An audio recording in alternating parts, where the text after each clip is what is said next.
Hello, Delilah, and thank you so much for your time.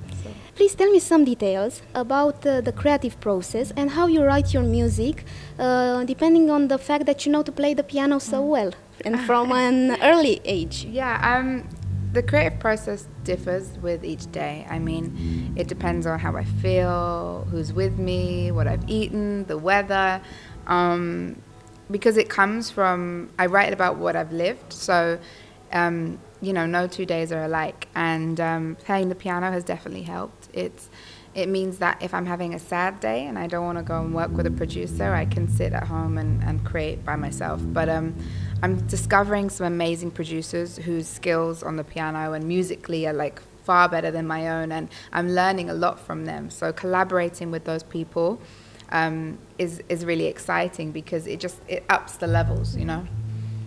Do you feel the need to be alone from time to time to write? Sometimes, some days you have like a really emotional thing happen and you just need to get it out, and sometimes I write, but more and more, I used to write like that when I was a teenager, but more and more life is good and I'm happy and I like meeting new people and working with them, and making music is fun, it's not so much therapy anymore. Because your debut album is very personal. It was hard to put your emotions in music, or have you seen this thing as a release? Yeah, the first album was very emotional. I was young when I still am, but I was a teenager when I started writing it. And being a teenager, your emotions are all over the place. So it was difficult to share that with the world. And I didn't realize it was difficult until I tried to promote the album. And then I realized I'm talking about things I'm not ready to talk about. I could sing it, but I can't speak it, So that made it difficult for everyone to sell the record. And I was developing as a person. I was changing into a woman. And, there was a lot of challenges that we faced. But my music will always be personal. You have to be ready to sing about what you can speak about. If it's private and you don't want to share it, you shouldn't put it in a song. And that's kind of what I've learned from that. What would be your advice for those confronting with failures in their personal life? Oh, gosh. Nothing is ever perfect, and life is a challenge, and you have to rise to it. And I think if you feel like you're failing, you need to reassess what failure is to you, Look at the positives. I know it's easier said than done. But, nothing is hopeless. And writing songs, or writing in general, sometimes I don't even write songs, I just write down words and what I'm feeling. And it really does help gain perspective. Because one of the most beautiful things in life for me is hindsight. And you only have hindsight once you've done the situation. And you look back and you go, why did I do that? So writing things down really helps me, get through feelings of failure or hopelessness.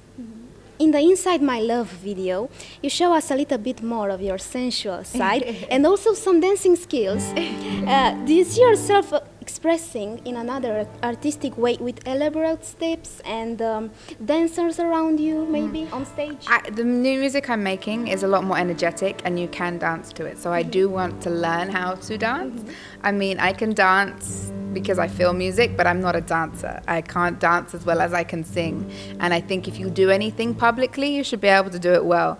So, I wouldn't tap dance in public because I'm not a professional tap dancer. So I need to learn how to find a way to synchronize music with dance, and my songs with dance, and hopefully allow my shows to become bigger and better. You have beautiful tattoos, and I would ask you to tell me which is the meaning of the flowers that surround your left hand, if you want to. Yeah, my flowers, do you know what? They don't really have one specific meaning. The first part is, there's these two little purple ones, and I got them done when I was about 14. And I went, Mom, look. Oh. And she was like, oh no. And luckily, I like them, and I just decided to follow it on. I think flowers are very feminine and very beautiful, and I'm about accentuating femininity as best I can. And from the roots up, it just seemed fitting, But really, they're just artwork.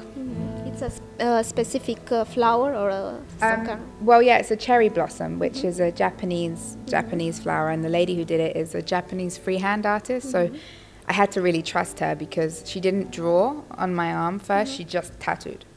So I didn't know how it was gonna look at all, but I had faith, and I really liked the outcome. And the result is very Thank you.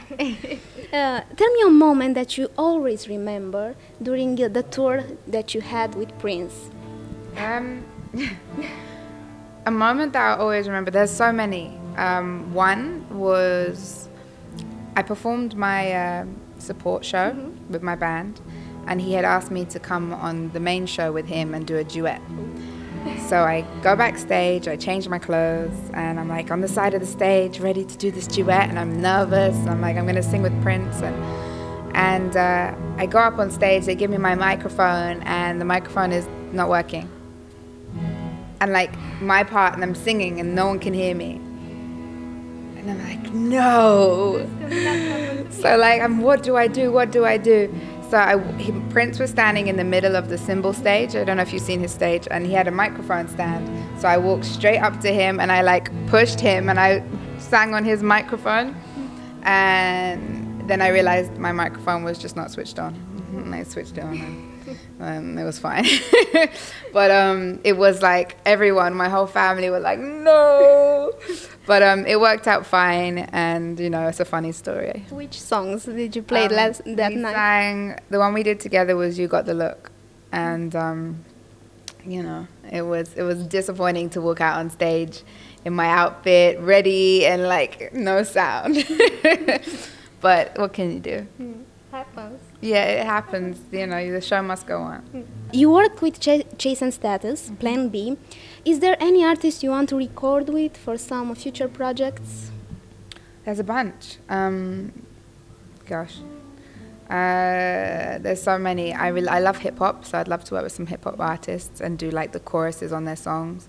But yeah, I couldn't just name one. I think loads of people are doing really cool stuff. So. Maybe I see you with Pharrell Williams, maybe. Pharrell is amazing. That would be incredible to work with him. Drake is really cool. Kanye West is very cool. Timbaland, I'm a massive fan of Timbaland. And yeah, we'll see what happens. Wish you good luck with that. Thank you. It must be exhausting to be on tour. Do you have any tricks to keep your system in a good shape? I don't smoke. I drink occasionally, but not really on tour. I try not to drink too much. Those days are gone. The first tour we all drank, we were like, but I don't really drink. I try and eat as much as possible. And healthy. Yeah, and healthy too, because lots of fruit. And other than I like tea. I like herbal tea. So I drink a lot of tea, licorice tea, throat coat, singers call it. It's like a special tea for singing. I like manuka honey. I eat manuka honey all the time. For your voice? Exactly. Vitamin C, just normal things. And I try my best to see daylight. Because if you don't get sunshine or daylight, you can get really sick. So sometimes you're on the tour bus, you wake up late, you do the show. I really try and get some fresh air. So other than that, that's all I can say. But touring's fun, you know. Try and stay positive and energetic, and you don't get sick.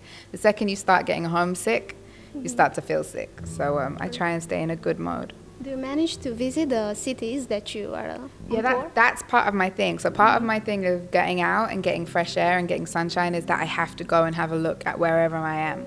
You know, sometimes it's hard. Like today we got into Bucharest and we just went to the hotel and then came straight here. So there hasn't been any time, but it was a beautiful day.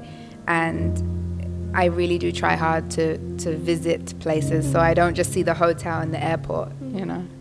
I read that your neighbors are cooking some Romanian food or something like that. Can you tell the name? He's gonna get so annoyed. Yeah, my neighbor is Romanian.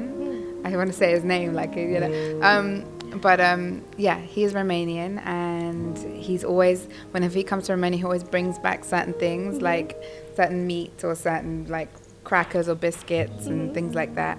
And you like it? yeah, and he's an amazing cook. Like he cooks lots of traditional food, and it's so good. So he's always like passing, because where we live, he lives next door to my family home, not my house, but my mother's house. And they have children, and it's like a little community. So I've seen his children grow up, and my little sister is around the same age, and we just pop over the fence and say, do you have any sugar? And, you know, here's some dinner. And, you know, it's very like a sweet community. And, yeah, he's shown me a lot. So he's about as Romanian as I get as far as learning anything. It all comes from him. So, yeah.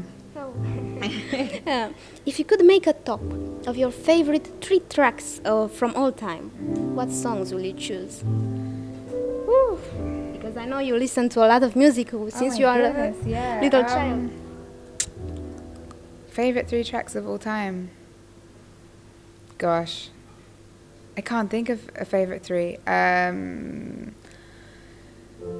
Right now, I'm in like a sort of like feeling lovey-dovey. I watched a really romantic film and it made me feel all warm. So I'm going to pick 3 romantic songs that I think are lovely, and they're old songs. One is Anita Baker, Angel. The other one is Isley Brothers, Not In Between the Sheets. What's the song called?